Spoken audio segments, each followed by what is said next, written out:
office manager, and also the personal assistant to the national director. And I'm a first A2S Nigerian University Scholar. All right, Uche US, do you want to introduce yourself? We have two Uches on the call right now. I'm sorry, we have some technical difficulties here, but I'm Uche girl. Once a scholar, but currently a staff at A2S right now. My involvement, those are both my involvement, a scholar, a staff, an ambassador. I'm anything and everything. Kate really likes that one. Yeah. But Humble. Hey, I like that response. What you do? All right, Precious, do you want to introduce yourself? Hello, good evening, everyone. Can you guys hear me? Yes. Can you hear me? Okay, so good evening, everyone. My name is Precious Blessing. I'm the A2S Entrepreneur Empowerment Program Director in Nigeria. So let's get started with some questions. I'm going to send the first one to Uche in Nigeria. You are a very first A2S scholarship recipient. How have you seen the Scholars Program evolve since you were first an A2S Scholar? Being the first A2S Scholar was, can you hear me? Yeah, we can hear you. Yeah. Yeah. So being the first A2S scholarship kid here in Nigeria was a blessing to me, and I can't forget the day Mr. Andrew called my dad and told him about me being enrolled into the scholarship program. Then it started from there, and I being the first one in 2013.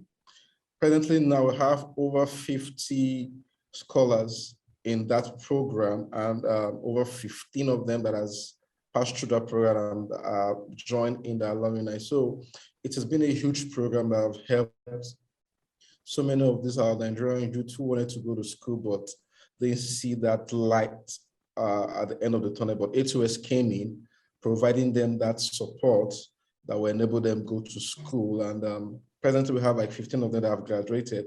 I could probably remember a particular boy called John Blocker. We call him John Blocker because he plays basketball, he's tall. I can remember the particular day I got to Uniben to play basketball a particular weekend, and I met John Blocker feeling so down because I approached him. He's a bit quiet, he's a bit shy. I approached him and I asked him, John, why are you down? And he was like, man, I have 2 weeks to pay for my fees, and I've tried all the chores I could do to make up, to gather up money to pay for my fees, but it's not enough. And luckily for him, that period was a time we're accepting invitation from people to come write exams for a scholar, to be an A2S scholar. So I told the scholarship coordinator about him, and he was like, okay, we can give him the form to fill. And to God be the glory, John Blocker passed through screening, the test, the screening and everything, and he was successful. Guess what? Today, John Blocker is in his 400 level, a year for him to graduate out of school, and he has been so grateful to us for stepping into that particular time where he needed help. So the program has been a huge success. It has been a huge success to so many of our Nigerian youths here in Nigeria. Wow. Thank you. Thank you so much, Uche. So I'm gonna go to Uche Girl here in the US. What is it like as a former A2S scholar now getting to work with our scholars here in the US? I think it's awesome. It's different, get to be a scholar, and now I get to see the other side of, organizing, and it's different and it's awesome, and I'm learning every day of what it takes to not only, I was once following the rules, and now I'm giving out the rules to fellow scholars, and I have my younger brother part of the scholars too, so it's difficult trying to like divide those brotherly and sisterly and like this is what we need to do and how to follow it. But it's been awesome. It's been a great process and definitely learning what it takes to become a staff and not just a scholar, and giving back. It's also a huge part of this role. So just giving back and being on the other side of the spectrum is good. So. Do you want to mute yourself so I can? Thanks, Uche. Precious, I want to send this one to you. Can you speak a little bit to why the Entrepreneur Empowerment Program is vital to the mission of A2S? Sure.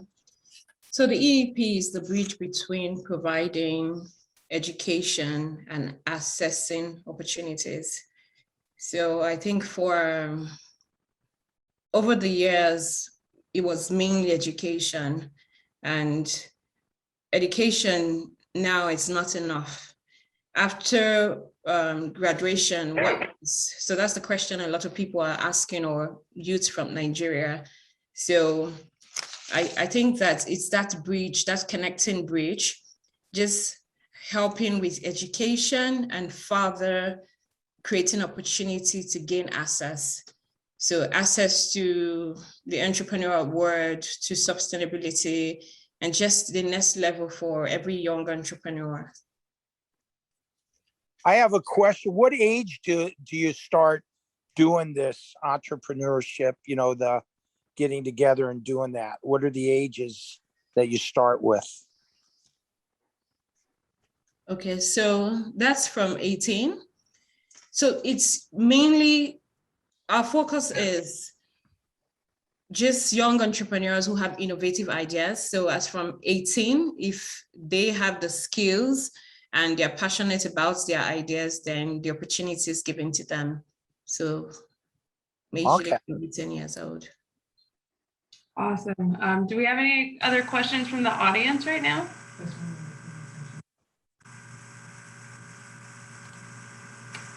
We have one in the chat. What has been the hardest transition for the U.S. scholars in your move from Nigeria to the U.S.? I will let either Jennifer or Uche answer that one. I can speak on that. The biggest challenge. Can you hear me? I would say the biggest challenge was probably just getting used to the different culture of the United States. I don't really think about it as much now, but looking back, I think just like young 16-year-old, the whole culture was different. And I was just trying to learn and also to keep up in school, because the school system too is one thing that's very different. And I think that's something maybe you're not aware of before you come here, and then you have to make that adjustment. So that was mostly the biggest adjustment that made was in school, and also just the different culture that was that's in the United States. Thanks, Jennifer. Uche, do you have anything to add to that? I think Jennifer said most of it. I think the culture, it's huge. Education is another part. Weather, the weather is a huge part for me. I did my junior year and senior year of high school in Washington, D.C., and I came in October, November. So one of the coldest part. So coming from Africa, where it's like so hot, to the coldest season, I get to see snow for the first time. So I think that was one of the huge adjustment, like on the ground, the moment I got off the plane, that was the first adjustment I had to start making, was the weather. The food also different, but I think culture and with time, looking back 16 years ago and now, I think I came a long way and I have a longer way to go, but it's been awesome. So. Thanks, Uche. Isosa, I see that you've joined us again. I'm glad you could make it all the way from Nigeria. Can you introduce yourself real quick for everyone? Maybe You may be having network issues. So Uche girl, what have you learned as a coordinator about our scholars program that you didn't know or realize when you were a scholar? What I'm learning, at least from this last couple of months, but especially this last week, is trying to get everyone at the same time, the same page. We have scholars who are in high school that play sports. We have some in college, and their schedule is completely different. So trying to have that balance where you find a good time where it's not school night, or it's not basketball night, or it's not practice night, for us to just, be on the same page is hard. And I think a lot of stuff that I started seeing is just that when I was a scholar, a lot of stuff that Andrew was telling me, I found myself telling the other ones too. And I don't know if I want to say I'm happy about it, but because I didn't like hearing it, and I know they're not like hearing it from me. So like, I understand when I try to say those stuff, I'm like, this is what he said, but I don't want to say it the way he said it when I was in their shoes, but I end up doing it anyway. So that is something that I'm learning, that I'm almost repeating everything he told me to them. So yeah, that is what I'm learning. All right, I see that Sister Tecla just joined. She's our national director of our programs in Nigeria. Sister Tecla, do you mind introducing yourself for everyone? All right, sorry. Oh, there Okay. you are. Yeah.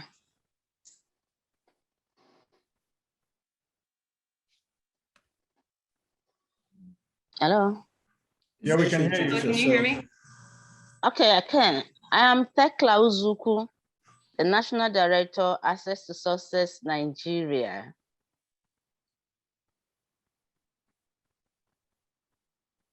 My boss. My boss too.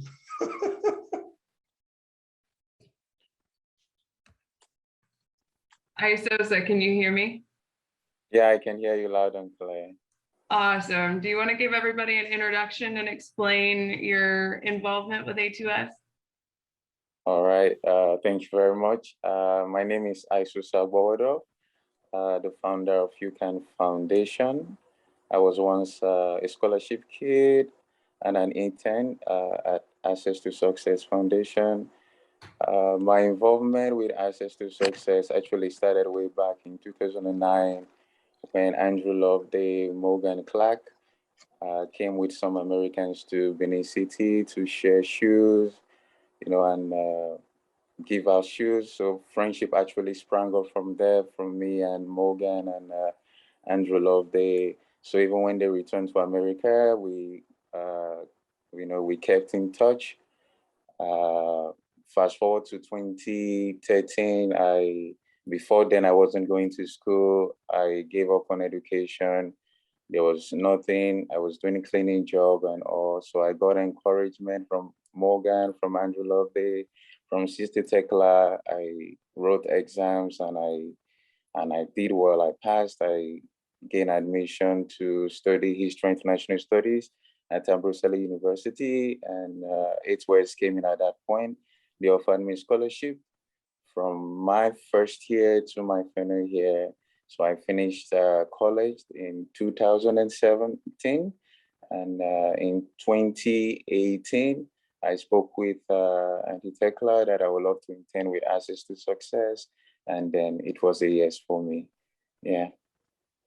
So that's it. And can I just chip in here to say that one of the big things about ISOS, if you guys notice, is actually the guy giving you a thumbs up behind me. Is that he's also now the founder of UCAN Foundation, and he is following in the footsteps of A2S, and he's taking everything that he's learned and taking all the investments, and he has founded his own foundation called UCAN Foundation in northern Nigeria, where he's educating young children and youth, especially young women and orphans. And I couldn't be prouder to know that one of our own is really extending the love in another part of the country. So I just wanted to chip that in there. Yeah, Wow. thank you.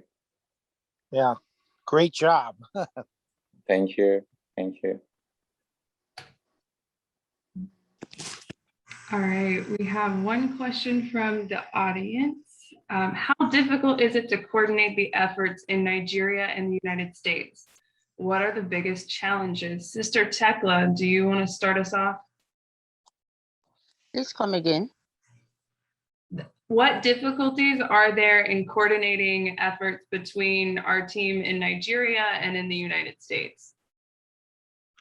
Okay. Well, thank God for the internet, the system that we have been provided for us. So it's not that difficult, but sometimes we have this problem of network connection, and it's really hard sometimes that we cannot even be meet to have our meetings. But then we have a pretty good connection, going together, more having conversation here and there, and we're able to meet.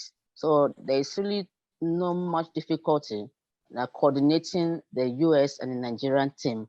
I think we're flowing a lot. We have a great flow together.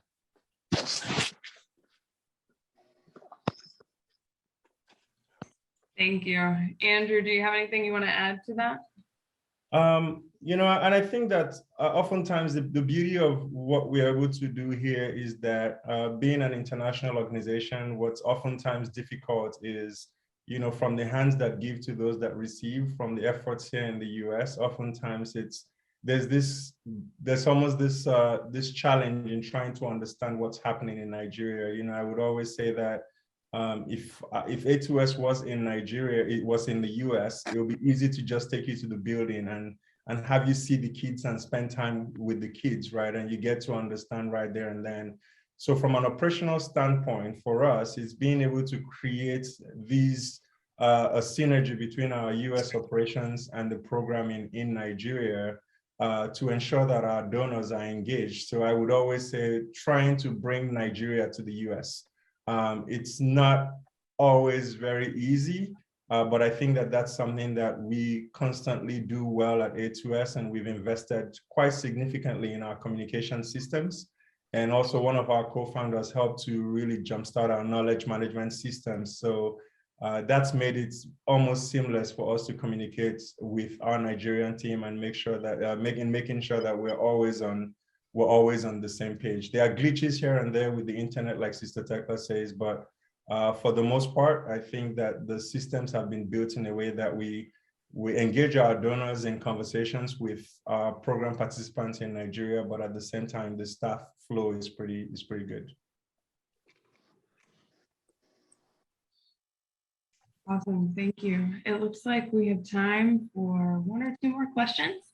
Uche Boy, I hear that you're currently working with the scholarship coordinator on an alumni program. Can you tell us a little bit more about that, what that's gonna look like? Yeah, so presently I'm working with the scholarship coordinator to prepare our alumni program, because like I said earlier, that we have over 15 to 20 of our graduates that have finished school. So we're trying to move them into the alumni program where we could have a system where we could have a place where we connect alumni with the programs going on at A2S. So three ways that we plan to connect our alumni to the programs happening at A2S is we want to use either their time. It's not all about money, but we know money is part of it. But most of it, we're trying to use their time, either their time, their talent, or their treasure to give back to A2S.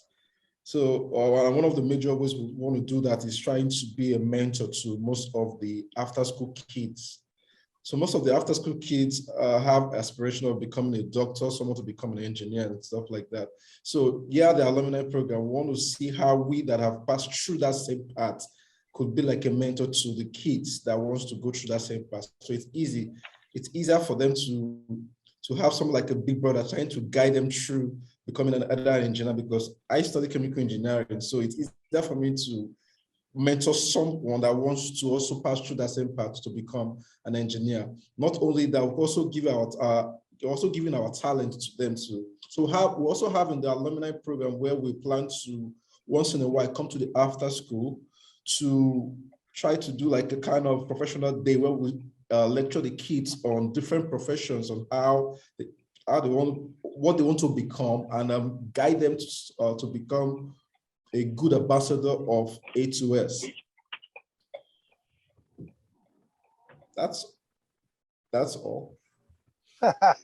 And Laura, I think Uche mentioned something that probably shouldn't be missing. It's the fact that you know, I don't know if you guys picked out on this, but Uche studied chemical engineering. He finished one of the top in his class, but if you know what he does now, he is working with, you know, he's working with A2S. He's working with A2S. And that is something to catch, because if you finished, you know, almost top of your class in chemical engineering in the US, one of the things that you'd find is people are probably chasing you to offer you jobs. But that's a bridge that I think that the Entrepreneur Empowerment Program is trying to create for youth like Uche, who you know, they would do all the work and they'll do well in school, but at the end of the day, you know, there are no job opportunities. So I think I just wanted to point that out to say Uche is one of the smartest people I know, and he's one of the smartest people I know. He's a smart young man, but you know, that's a lot of what we're seeing on ground is, you know, you educate the children and they're so good at what they do, but there are no job opportunities out there. So how do we create that consciousness of turning them not necessarily into job seekers, but also job creators? Okay. Fantastic. I just want to welcome everyone as more people are joining. We will get started with our main event here in a couple of minutes. Are there any questions from those in our audience while we're waiting for others?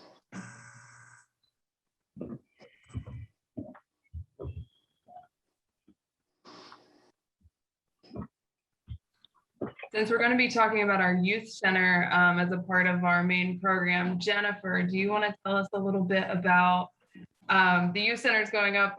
My understanding is very close to your family's home. Can you talk a little bit about what that means for your community? Yes, I think it's amazing, and because I did not get that opportunity to go to a youth center like that.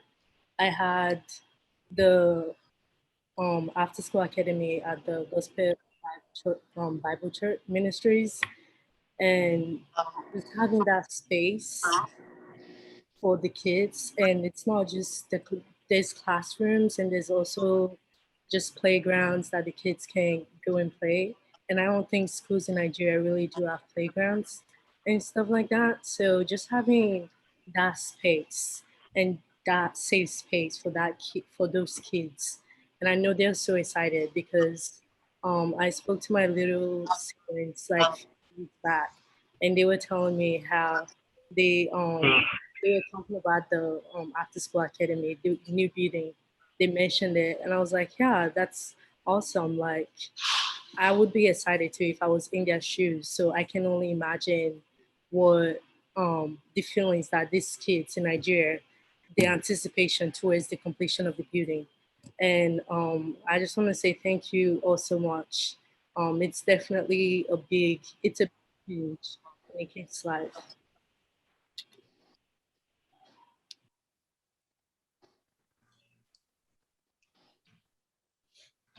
Thanks, Jennifer. Andrew, do you have anything to add while we're still waiting for people? I think we'll give it another minute or two. No, I think no. I just want to say again, thanks for showing up early to join the question and answer session. From where I sit, it's pretty amazing to follow their journeys. You know, Uche, I call Uche my first son. I call Uche my first son because, you know, followed me all the way from Lagos to Benin up until A2S was able to help with his education. Seeing ISOSA's journey and following in the footsteps of A2S. You know, I've known Uche for the longest time. You know, I still remember giving Uche a pair of shoes and a Davidson headband, and then now she has her master's in business administration from Bradley University. And then Jennifer is my host daughter, and I always joke that by the time my kids turn 18, there'll be no trick left in the books that I would not know, right? Because, but it's just really amazing to have followed their journey since when they were 16 and now they're in their early 20s. And I think it says a lot about what A2S does in that I always say we are not a helicopter charity. You know, I really enjoyed a quote recently that said instant gratification, it seems to be how we're biologically wired, but then delayed gratification becomes the goal. And I say that to say that at A2S, the investment really pans out over time, because then you see these kids in the course of 5-6 years, you see what they're turning out into. They're not just getting jobs, they're not just being educated, but they're leaders. And that's very evident in the results from our program. So I just wanted to use the opportunity to say thank you, but also to all our scholars that stayed up, to Sister Tecla, our boss. I just want to say thank you so much for letting us be a part of your story. And I'm so proud of you. You know, most times I'm sure Uche is probably recording this now, but I'm so proud of you guys, right? You know, like I always say, we always have work to do, but to see where we've come from, just our individual stories and how A2S has become that bridge is truly remarkable. And to all of our donors who are here, I cannot thank you guys enough for just the consistency of your love and support. So thank you.